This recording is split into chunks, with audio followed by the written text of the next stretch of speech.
정부는 미국이 한국산 전기차를 차별하는 법안을 너무 급작스럽게 처리해 미리 손쓸 틈이 없었다고 해왔죠. 그런데 이럴 때를 대비해서 미리미리 미국 의회와 접촉하라고 배정해놓은 예산이 그대로 있는 것으로 JTBC 취재 결과 확인됐습니다. 대응할 기회가 있었는데 놓친 거 아니냐는 지적이 나옵니다. 정재용 기자입니다. 정부는 한국산 전기차 차별법이 갑자기 통과돼 대응하기 힘들었다는 입장입니다. 그러나 이것이 이제 8월 달에 들어서 상하 양원에서 이렇게 신속하게 또 비공개리에 보세요.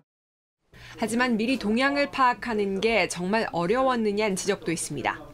취재진은 외교부의 올해 예산안을 살펴봤습니다. 한미동맹에 쓰라고 배정된 예산은 5억 원가량. 주미대사관이 미국 의회나 행정부 인사들을 만나 동향을 파악하라고 책정해 놓은 겁니다. 그런데 7월 말까지 집행된 금액은 없습니다. 한국산 전기차 차별법이 처음 공개된 게 7월 27일입니다. 결과적으로 미국 의회와 접촉이 진행되지 않은 사이 우리가 손해를 보는 입법 과정이 진행된 게 아니냐는 지적이 나옵니다. 그 인적 네트워크를 형성하기 위해서 배정된 예산이 하나도 집행이 안 됐어요. 이 사업은 평상시 네트워크를 구축해서 꾸준히 이 정보를 받아야 되는데 말하자면 한 9개월 정도는 아무런 정보를 받을 수가 없는 거죠. 이 문제가 양국 간 현안으로 떠오르자 주미대사관은 뒤늦게 이번 달부터 예산을 활용하겠다고 밝혔습니다. 앞서 외교부는 많은 돈을 들여 미국 로비업체를 고용하고도 정작 전기차 차별법이 처리되는 걸 파악하지 못하기도 했습니다. JTBC 정재윤입니다. 미국 의회가 한국산 전기자동차를 차별하는 법안을 통과시키기 일주일 전 우리 대사관이 이상 조짐을 보고했던 걸로 확인됐습니다. 그 시기는 윤석열 대통령이 낸시 펠로시 하원 의장과 전화 통화를 하기 직전입니다. 정부는 그동안 법안이 갑자기 통과돼 미리 알지 못했다고 주장해왔습니다. 최윤경 기자입니다.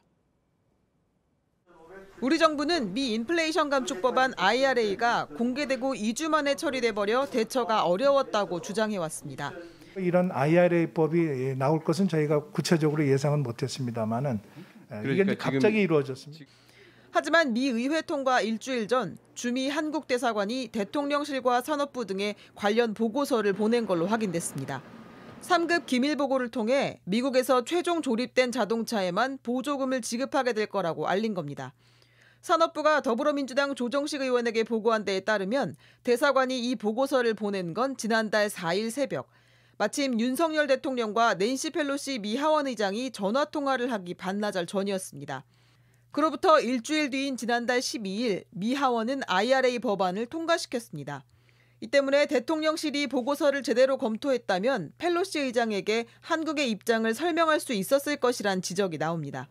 산업부는 보고서가 온 건 맞다면서도 통화 당시 IRA 법안은 의회에 상정되기 전이라 공식 우려를 전달하는 것은 부적절하다고 주장했습니다. 이런 가운데 윤 대통령은 오늘 방한한 카멀라 해리스 미국 부통령에게 IRA 실행에 대한 우려를 전달했습니다. 해리스 부통령도 우려를 해소할 방안을 챙겨보겠다고 말했습니다.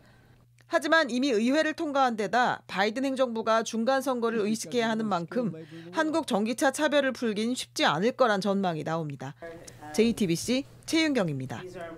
네, 대통령실은 이와 관련해서 입장문을 냈습니다. 미 인플레이션 감축법, 즉 IRA 법안에 대해 우리 정부가 기민하게 대응하지 않았다는 건 전혀 사실이 아니라고 밝혔습니다. 그러면서 낸시 펠로시 미 하원 의장이 방한 당시에는 미 상원에서 IRA 법안 논의가 막 시작한 단계라 미국 측과 구체적인 논의를 하기 어려웠다고 설명했습니다. 다만 펠로시 의장과의 통화 내용은 외교 관례상 확인하기 어렵다고 밝혔습니다. 정부는 미국이 한국산 전기차 차별법을 너무 빨리 통과시켜 미처 손쓸 틈이 없었다고 해왔습니다. 그런데 JTBC 취재 결과 법이 통과된 직후에도 제대로 논의하지 않았습니다. 중요한 경제 사안을 논의하는 회의에서 다루지도 않았습니다. 이지은 기자입니다. 조 바이든 미국 대통령이 한국산 전기차를 차별하는 내용의 법안에 서명합니다. 이로부터 사흘 뒤 대외경제장관회의가 열립니다. 우리 경제와 연관된 주요 이슈를 점검하는 자리로 기획재정부와 산업부, 외교부 등 모든 관계부처 장관급들이 참석합니다. 회의록 안건을 확인해봤더니 한미 경제 협력이나 온실가스 전략 등만 있고 정작 전기차 보조금 문제는 다뤄지지 않았습니다. 인도 태평양 경제 프레임워크 IPEF가 9월부터 본격적인 협상에 돌입할 예정인 만큼 적극적으로 국익을 반영토록 하겠습니다. 미국 동향을 파악해야 하는 외교부는 장관급이 참석하지 않았습니다. 이때는 본격적으로 우려가 나오던 시점입니다. 결국 정부가 법이 통과된 뒤에도 심각성을 제대로 모른 게 아니냐는 지적이 나옵니다. 우리 국회가 미국에 가서 우려를 전할 때도 정부 대응이 소극적이었다는 주장도 있습니다. 제가 미국 국무부 웬디 셔먼 부장관을 만났는데요. 문제가 될 수 있다. 한국민의 여론은 그렇다라고 전달하니까 적잖이 당황을 하면서 우리 정부는 당시 제가 보고받기로는 전방위적으로 외교적으로 노력을 하고 있다라고 얘기했고 그런 지 꽤 됐는데 그 내용에 대해서 아무것도 모르고 있었다는 점. 정부는 미국 의회가 너무 빨리 법을 통과시켜 손쓸 틈이 없었다는 입장이지만 사후 대응에도 문제가 있었다는 지적이 나옵니다.